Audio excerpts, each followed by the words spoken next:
మే 6, 2022 నాడు Warangal arts college మైదానంలో మా నాయకుడు రాహుల్ గాంధీ గారి సమక్షంలో వరంగల్ రైతు డిక్లరేషన్ పేరు మీద ఏ రైతు కుటుంబంలో విషాదం ఉండకూడదు, వ్యవసాయం చేసే ప్రతి రైతు ఆనందంలో ఉండాలి, ఆర్థిక సంక్షోభంలో కూరుకుపోకూడదు, వాళ్ళను ఆదుకోవాలన్న లక్ష్యంతో 2 లక్షల రూపాయల రైతు రుణమాఫీ చేస్తామని ఆనాడు ఓరుగల్లు గడ్డ మీద నుంచే లక్షలాది తెలంగాణ రైతాంగానికి మాట ఇవ్వడం జరిగింది. రైతు డిక్లరేషన్లో మేము మాట్లాడిన అంశాలను చాలామంది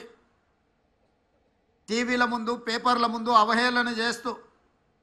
ఈ దేశంలో ఎవరూ చేయలేదు, తెలంగాణ రాష్ట్రంలో గత ప్రభుత్వం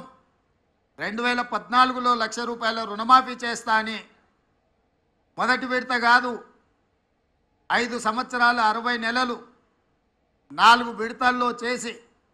చివరికి అసలు కంటే మిత్తి ఎక్కువయి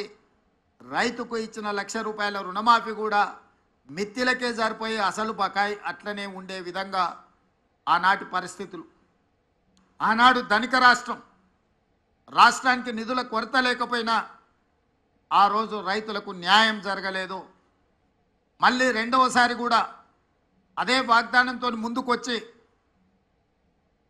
రుణమాఫీ చేస్తాం 1 లక్ష రూపాయలు అని చెప్పి అంచనాలు 19,000 కోట్లకేసి